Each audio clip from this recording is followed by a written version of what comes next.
On Newsnight tonight, contractors brace for a showdown with government as they reject government's offer to restructure $2.8 billion debt. The private banks and contractors, the state of our negotiation with them, we've actually we sent an offer.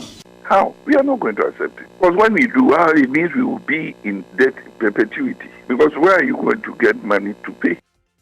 We'll explore what this will mean for the survival of private banks in Ghana as government targets them in this next phase of debt restructuring. Also tonight, civil society mobilizing to take on illegal mining in the next phase of a citizen-led war against galamsey. Much of the action lies with the civil society media to bring pressure. But what is needed is a question of the timing. There must be demobilizing equipment being used to destroy our body water. But will organized labor join? We'll hear from the labor unions. MPs set to fight revised road traffic regulation amendment as they plot to annul it after they were left out of the list of public officials given the right to fix sirens on their cars. If we all agree that that is not the right thing to do, they will come with a report for us to do what? To annul it. And we should be able to get the 2/3. Why should Parliament go to sleep? But I think when we get 2/3 majority, we can be able to annul. But why this sudden shift in stance when some MPs earlier kicked against the ally and subsequently demanded its withdrawal? We recognize the public's perception of insensitivity, and I'm here to offer an apology and assure the Ghanaian people that this Parliament remains acutely aware of and responsive to their needs. We'll explore the contradictions. Plus, the Electoral Commission turns down NDC's request for a live broadcast of a crucial meeting with the Commission barely 24 hours before the engagement. We'll hear from the NDC, which is refusing to back down. Live broadcast of it. And we'll say, fine, we have no problem. We will appear before them as stated tomorrow 2 p.m. But we will find innovative means of making sure that the media capture exactly what we are going. Newsnight is on Joy 99.7 FM. I'll take your views also 055-1111-997. And later in our Disabled series, we'll tell you the story of a 20-year-old boy who lost his sight after sitting for the BECE. But that is not stopping him from chasing his academic dreams. I was not born with it and I crossed the line. It happens. I want to be a teacher so that I should be able to educate people how to manage people with disabilities. That's later here on Newsnight. Now, contractors across the country are tonight bracing for a showdown with government as they categorically reject government's attempt to restructure $2.8 billion debt.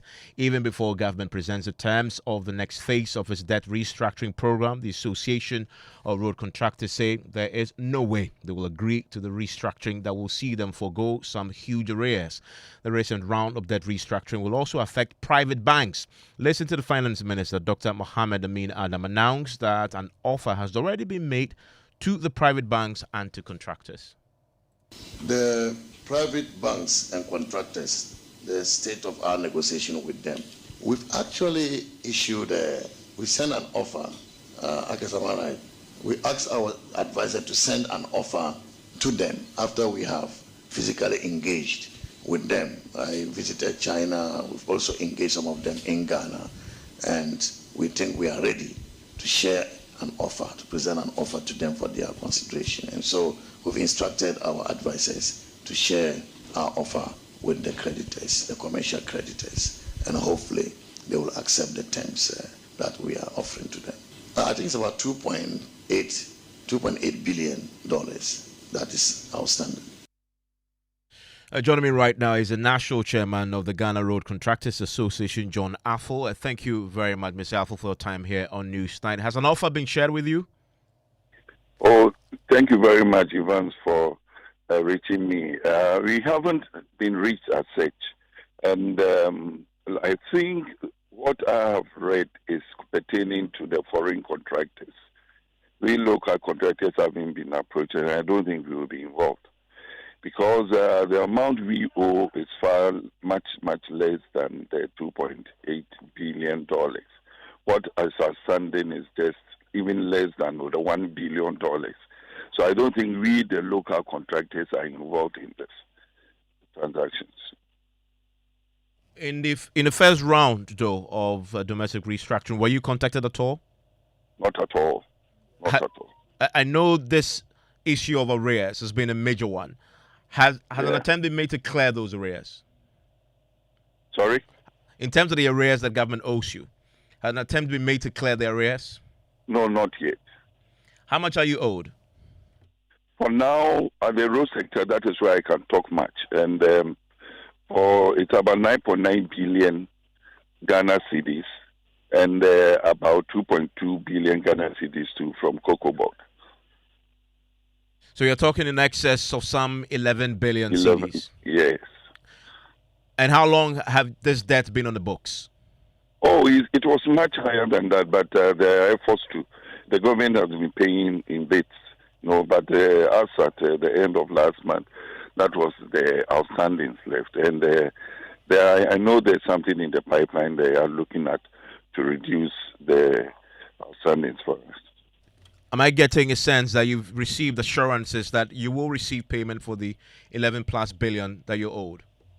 Yes, it's not full assurance, but we know that they are discussing, and we've been given some sort of assurance that even in this month of September, something huge will be paid at the Road Fund Secretariat, Road Funds Fund. And we've reached the Finance Ministry to get some clarity on which category of contractors were they referring to.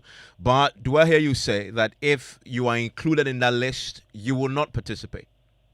Hopefully we can't participate because our debt has been there for a very long time, from 2016 to now. So I don't think it will be right for anybody to do anything like that. It will be very much unfair to us. Thank you very much. That's the national chairman of the Ghana Road Contractors Association, John Afful. As you may have heard the finance minister say there, private banks will also be required to examine the offer and possibly also take that up. We've just been hearing from the executive director of the Imani, that's the president of Imani Africa, Franklin Kojo, who's raising concerns with that. He joins us on the line right now. Mr. Kojo, thanks for your time here on Newsnight. You've been raising concerns about the potential further destabilizing effect of this restructuring for private banks.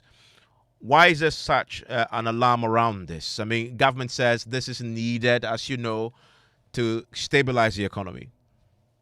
Well, first of all, good evening, Evans. I need to make a correction, though. I mean, the way the original story was written, it appears as though we're dealing with local banks. Can you hear me? Loud and clear. Well, it turns out my discussion with the finance minister a couple of minutes ago actually clarified that it has to do with external banks. And that the external banks and contractors, the commercial loans come to about $2.8 billion, which essentially is the last stage of our debt restructuring. He tells me that they're already done with creditors and Euro bondholders. And in fact, today, I've seen a letter where the bondholders have issued a statement declaring support for the restructuring plan. It looks to me that upon settlement, after the successful exchange, our debt stocks seem to be reducing by about $4.7 billion. And then I think we are going to have an additional debt service relief of about $4.4 billion. So, yes, ordinarily it looks as if though we are on the trajectory to reducing our debt sustainability, reaching our debt sustainability target at the IMF. But there's still a long way to go. The issue really is that whether it's external or local, the fact of the matter is that we are still dealing with debt. And I'm happy that the finance minister seems to be doing everything to ensure that the restructuring talks are successful.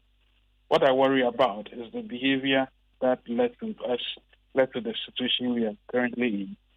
Whether we are curtailing that behavior, it appears to me we are actually not doing so, even though there's no money to splurge around. But the little that is left is also not being, particularly this last effort to smoothing all roads across all the country, which appears to me to be a very opaque system. What's it called? Drip. They call it drip, right? Where each district is supposed to be receiving certain accoutrements. We don't know the cost. We don't know where the money is coming from. We don't know exactly how these procurement issues around it were done. And that worries me greatly. But anyway, I want to believe the finance minister has a concern on the dial, and so he may not die wrongly. And listening to him though, he says he went to China, he had some engagements, but also engaged some of them locally. But having spoken to him, he's giving you clarity because your concern was, and I saw your post, this impact it may have on local banks, but it's not local banks. No, not at all. Not at all. It's not local banks at all. Is it possible now? You have some multinational banks with offices and branches in country that they may be part of this list. Not at all. I mean, these are essentially. If you look at I don't think so. I don't think there is any connection at all to the bank, so there wouldn't be any challenges per se on that front. And as you made an essential point about our debt situation, which is part of this whole process towards restructuring. And each time you hear that debt restructuring is ending, but we have the next phase, which is this next phase. Admittedly, the amount involved is quite small compared to the full amount that we've been restructuring over the last, more than a year now. Well, based on what you know, is there confidence that these private banks and contractors will play ball? Oh, they would, because from the letter I'm reading, the letter of assurance on the bondholders, the representatives are all signed up. They've agreed that that's the process, and they are happy with it. As I said, at the end of the day, it is what it is. We should never ever get to this stage again. And even though this has been successfully done, it has somehow dented our image internationally. Something I think Amin seems to be doing well, trying to claw back. As I said, while he's doing that with one hand, it looks as if the other hand is pressing him down. If he's acquiesced with this drip thing. I worry greatly about this drip thing having a substantial impact on our finances next year. Franklin Kujo, thank you very much. He's the president of Imani Africa there on the debt restructuring with private banks and with contractors. And tonight there are frantic moves underway among MPs, members of parliament on both sides of the aisle to marshal 2/3 of members to annul the newly laid road traffic regulation amendment. And this revised regulation does not allow MPs, the Speaker, ministers and the Chief Justice to fix sirens on their cars or use them. This follows an earlier version that granted them the right but was withdrawn after intense public backlash. Well, yesterday the revised legislative instrument was laid, and already some MPs and the Speaker are demanding that they are afforded that privilege. Listen to the Speaker of Parliament on the floor of the House yesterday rallying MPs to possibly annul the LI in its current state. The committee should go through it because there may be other matters apart from just this one that needs reconsideration. So let's allow the committee to go and look at it. And if we all agree that that is not the right thing to do, they will come with a report for us to do what? To annul it. And we should be able to get the 2/3. Why should Parliament go to sleep and the instrument will slip through? That is not right. But the other part is that if you go through the instrument, members, the public, and other persons are not denied the facility of a motorcade. It's available to be used. If it becomes necessary, you ask for it. Well, former Minority Leader Haruna Idrisu wants the Speaker and the Chief Justice to be at least allowed to use sirens, while Majority Leader Alexander Fenyo-Markin wants MPs to be included. The Speaker, the Lady Chief Justice, the Chief Justice of Ghana cannot be left out of this privilege or entitlement of having a police accompany them. What we need to guard against, which is what the public is saying, that the ministers, you are not doing the roads properly, there's congestion on the roads, and you want a free road to ride. It's my humble prayer that we have a second look at this regulation to include MPs and key appointees whose work will require the use of certain privileges.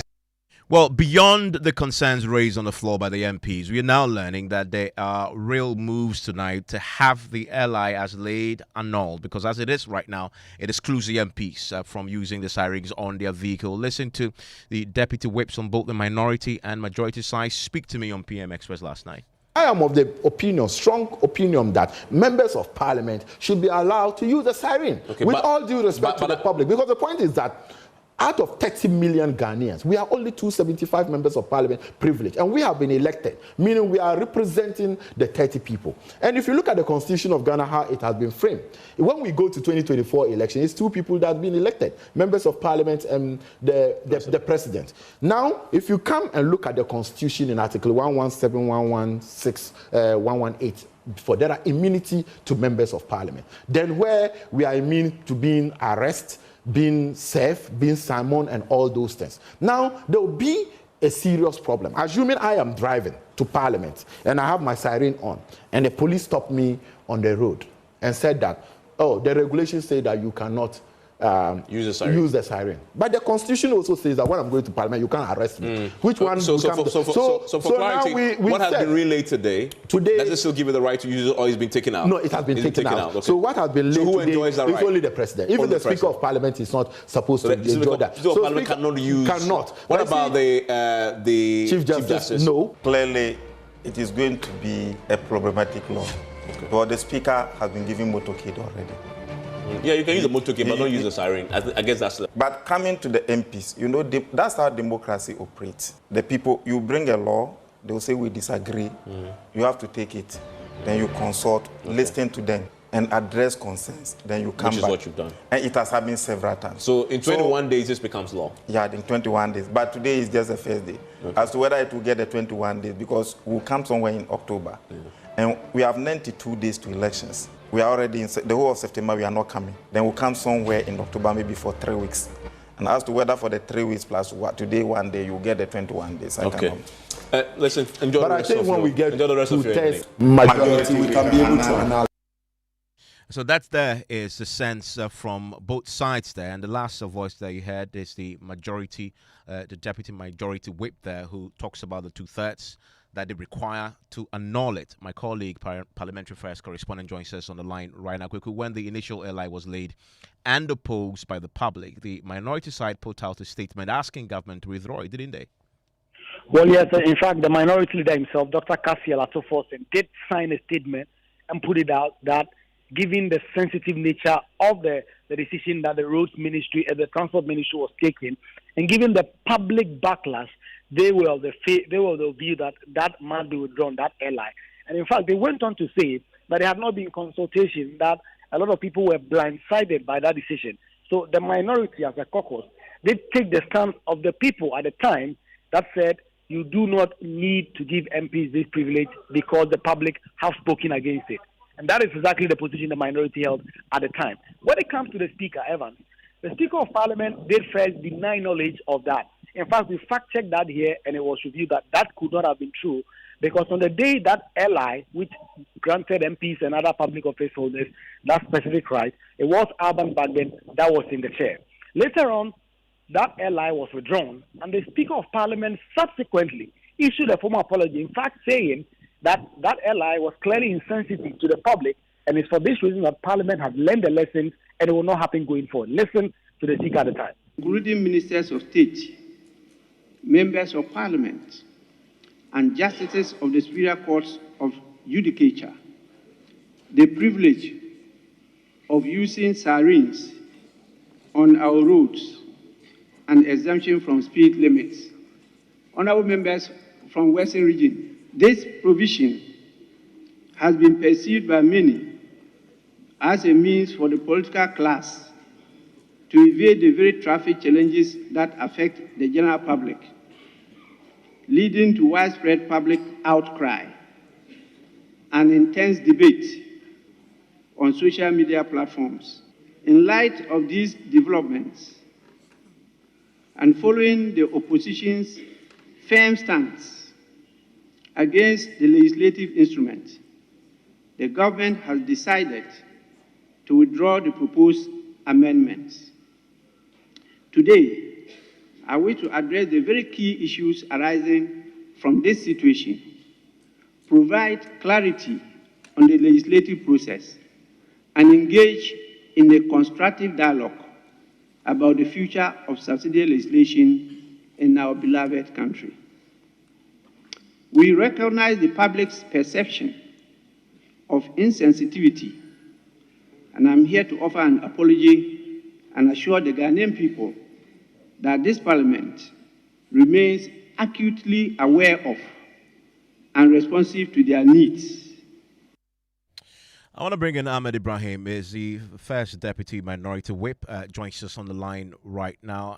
Ahmed, last night when we spoke, you argued for this LI to include MPs on the list of public officials who can fix sirens on your vehicles. But when this matter first came up and there was a public backlash, your side, led by the minority leader, issued a strongly worded statement in which he asked the government to withdraw the LI because you're not in favor of it as a minority group. So how do you reconcile that position and what you expressed to me last night? Iman, let me say a very good evening to our cherished listeners. My argument yesterday was in support of the Speaker of Parliament and the Chief Justice. And the argument I made in connection of the MPs is that you make a law. The people that you are making the law, you are ruling. If they disagree with you in terms of the law, the nicest or the wisest thing for you to do is to withdraw the law, concise, sensitize the people, engage with them. If they agree, fine. If they disagree, then you do away with it. And it has happened not once, not twice, more than that. It happened when the VAT, value added tax, was introduced in 1994. Ghanaians disagreed. It was withdrawn, revised, represented, and accepted. The same thing happens when the e-levy was brought. Ghanaians disagreed. We couldn't pass it. It was passed somehow. Later, it was repealed, amended, and relayed and approved. So that is the essence of democracy. When you are bringing something and the people say no, you don't have to force your way through.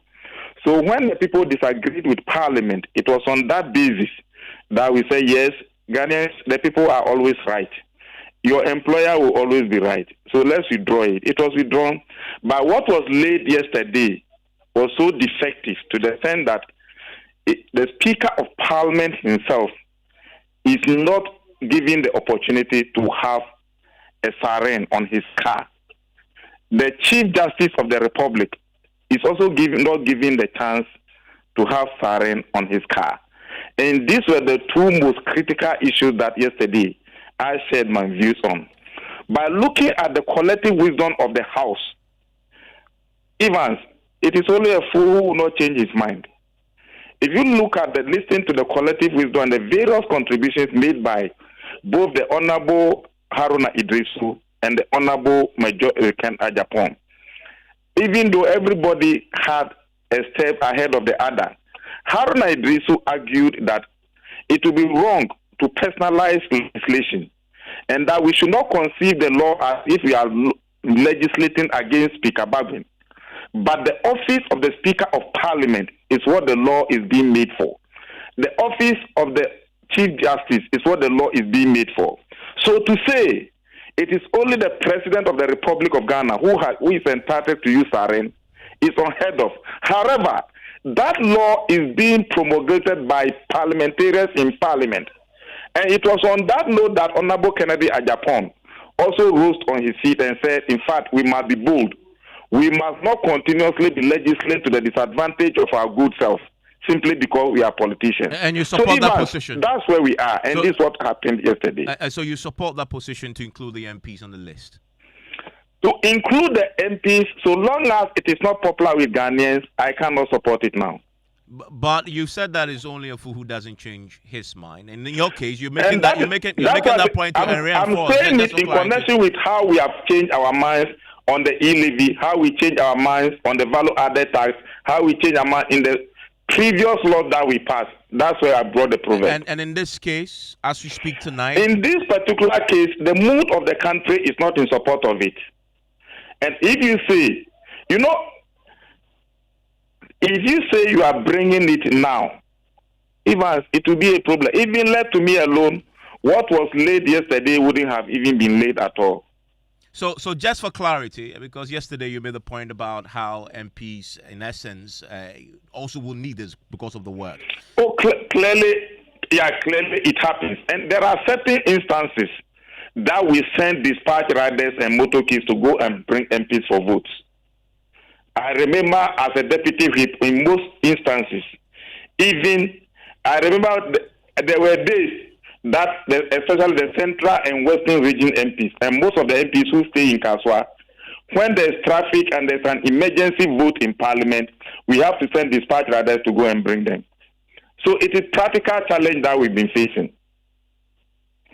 That is why you need the sirens on your vehicles. Even as I speak to you, day before that, the very day that we were laying this law, we had to send a dispatch rider to airport to go and bring an MP to come and vote.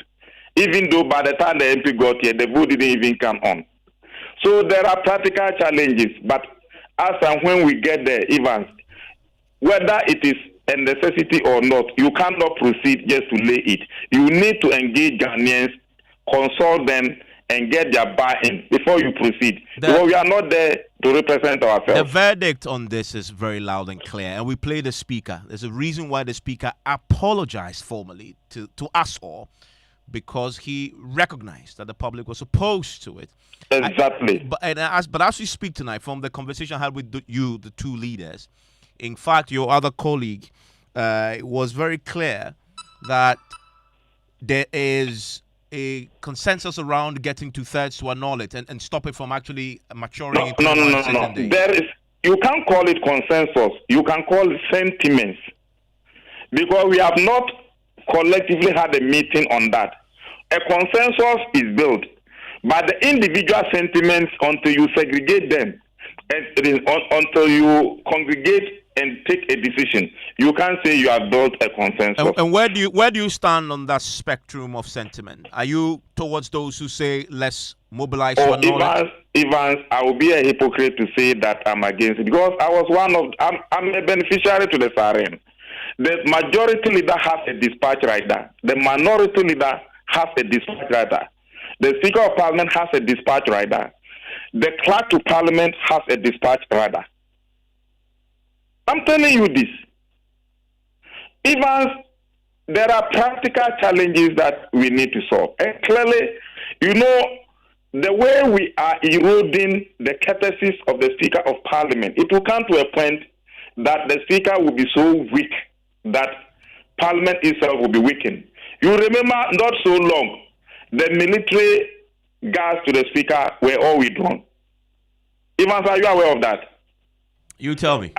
As I speak to you, the soldiers guarding the Speaker are all being withdrawn.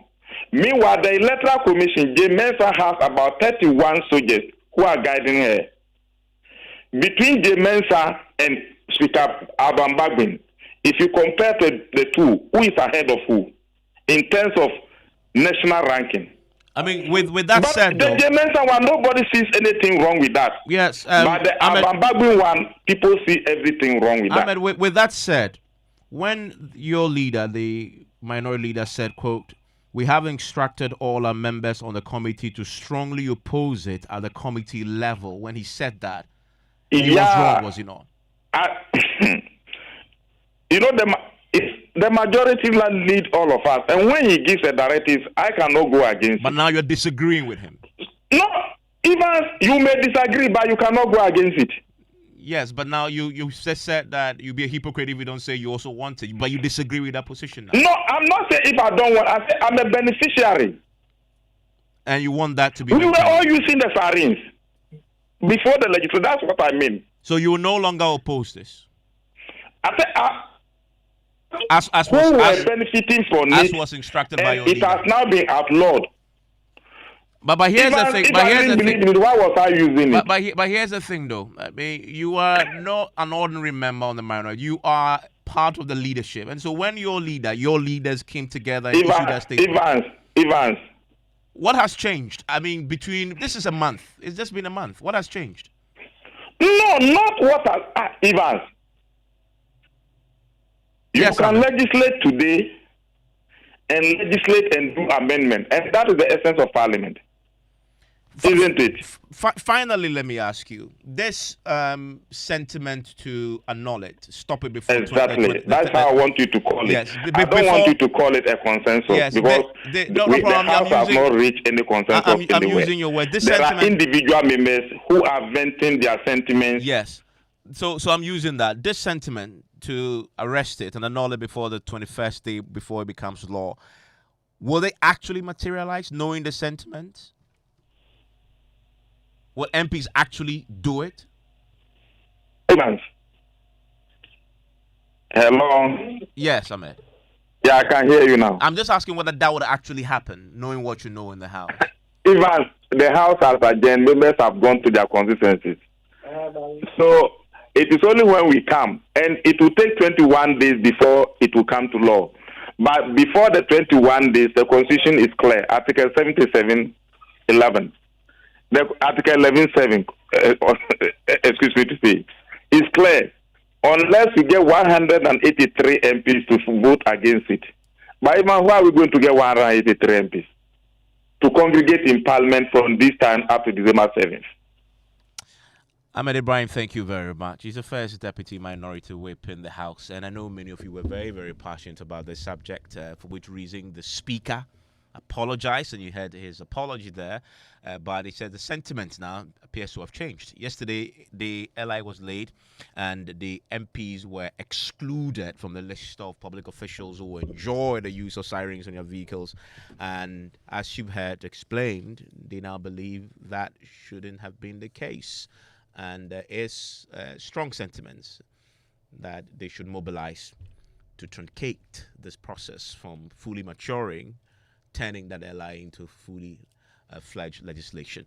I want to hear from you. 055-1111-997. George Yafe is here with business. Well, Evans, coming up, government finally launches the Eurobond debt exchange program as it seeks to restructure some $13 billion, and consumer spending, manufacturing activities pick up strongly for the first 5 months of this year, backing claims of the economy showing signs of recovery. The business news on Newsnight is brought to you by MTN Business. Welcome to the new world of business. Sinter's thanks and Pepsodent Herbal and Charcoal. You welcome back to Business on Newsnight. Now, government has finally launched the much talked about Eurobond debt exchange program. The Finance Ministry is seeking to restructure some $13 billion. The offer was communicated to investors around the world through the London Stock Exchange. The development should mean that the offer has been made to these investors for them to accept the proposed terms or reject what government has put on the table for them. To other stories now, consumer spending, manufacturing and construction activities have picked up strongly for the first 5 months of this year. There is more from the Bank of Ghana Monetary Report ending July this year in the following Business Desk report.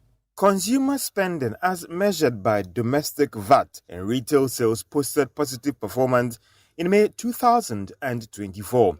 Compared to the same period for last year. Bank of Ghana data showed that when you look at what we mobilized last year compared to May this year, it has gone up by more than 28% to 1.36 billion Ghana cedis. Now, when you track the numbers from January to May this year, tax handle got government some 6.22 billion Ghana cedis. Retail sales, on the other hand, went up by more than 25% to 200 million Ghana cedis. Ending May this year. Activities in the manufacturing subsector that gauges the trends in the collection of direct taxes and private sector workers' contributions to SNIT showed that there has been some improvement ending May this year. The Bank of Ghana data put the amount mobilized for the first 5 months of this year at 22.19 billion Ghana cedis, representing more than 31% jump. The same can be said for the construction sector, that has also picked up strongly based on cement sales, which has gone up by 212,000 metric tons. For some, the data may give some credence to claims that the economy is showing signs of recovery, and how that could impact on revenue collections going forward, a critical ingredient when it comes to stabilizing the economy. And that is the Business Text Report. In another story, economist Dr. Patrick Osumin is pushing for fresh expenditure cuts to help control the country's rising debt. It's coming after government linked the continued spike in the total debt stock to the city's depreciation after hitting 761 billion Ghana cedis ending July this year. But Dr. Osumin maintains that government needs to move to demonstrate its commitment to bring down the debt to sustainable levels. The debt comes from the difference between your expenditure and your revenue. So either you rein in expenditure and or you collect more revenue. There are still a big chunk of uncollected revenues, and I think that's what you should focus on. So I think there's still a lot to be done. Since we said that we've ballooned the number of taxpayers because we are using the Ghana card, we haven't really seen any benefit.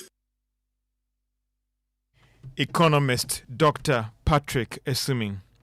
Now, the World Bank has been giving details now on how the $250 million energy sector loan will be disbursed to Ghana. Our Parliament yesterday finally approved the facility after several delays due to concerns about the terms under the facility.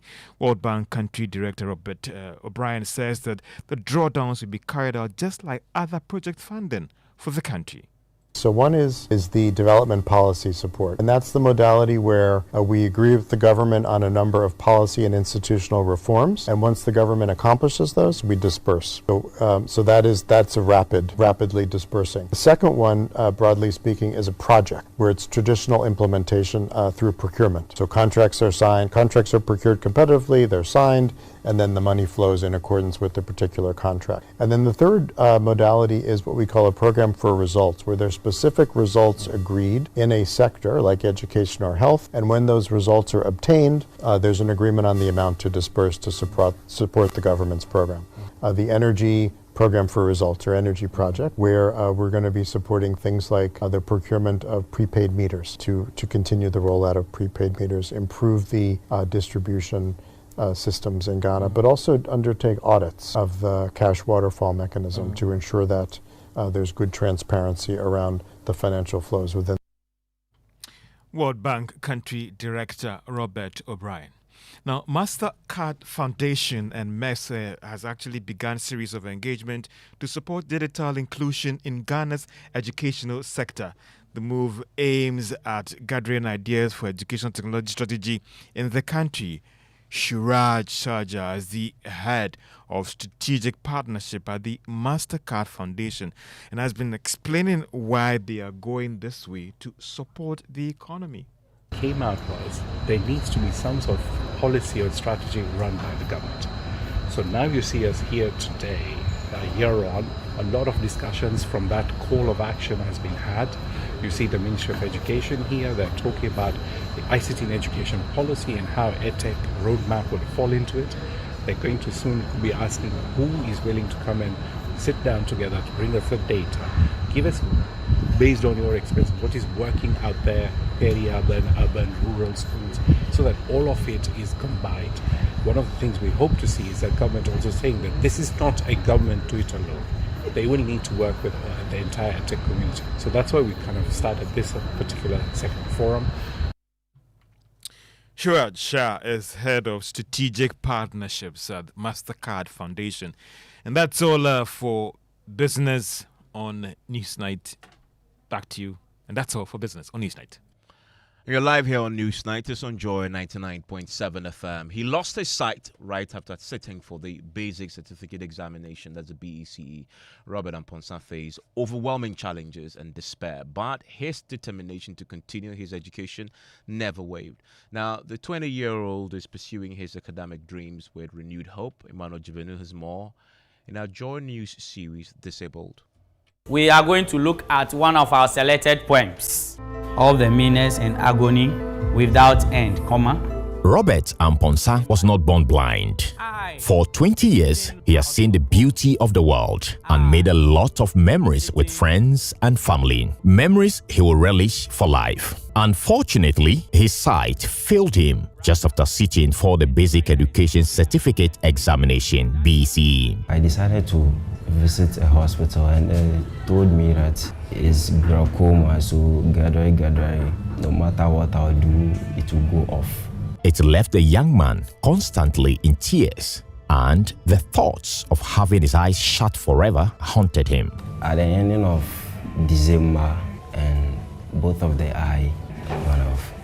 I have not been in this situation before, so when this happened, I decided to kill myself, but with the advice of my brothers and sisters, I did not do that. It pains me a lot because I was not born with it, and across the line, it happens like this. Robert had high hopes of seeing himself through senior high school, but his current condition has put a heavy burden on him. It's by God's grace. The schools that I chose, I just chose it like that. The pressure on us to choose the school, and I just selected the schools like that. So Mikra, that the don't matter I have crampo, is a miracle in my life. Yeah. His blindness at first made him question the essence of life and why he would continue going to school. But when Robert heard that at Didome SHS enrolled students with visual impairment, he had renewed energy to chase his dreams. I want to be a teacher so that I should be able to educate people how to cooperate with the visual impaired or how to manage people with disabilities. At times, people in our various community don't know how to manage their VIs. And moreover, we have more opportunities for the VI, but because people don't know, they just leave them like that in the community. Just before you go, a few of your messages on our WhatsApp console. Nana Ekwamwa says the Speaker of Parliament more confused as the minority MPs. Was it not the same NDC that came out and criticized the government for including the MPs in the regulations? Comrade Issa says when we advocated for change in Ghana, others suggested an upgrading instead. However, change has already produced the desired outcomes, he says. And the this one on this Nana on the Spintex Road says despite riders on the Spintex Road approach 4X4s, Mercedes and Porsche cars in traffic to lead them out of the traffic daily. I know because my brother was approached. Will be worse should MPs, if MPs are also allowed. A few of your messages there. And that's it for News Night. Tonight you want to stay with us because we have a playback of Personality Profile. Lexus Bill is speaking to the CEO of Dentsu Ghana and President of the Advertising Association of Ghana, Mr. Andrew Aka.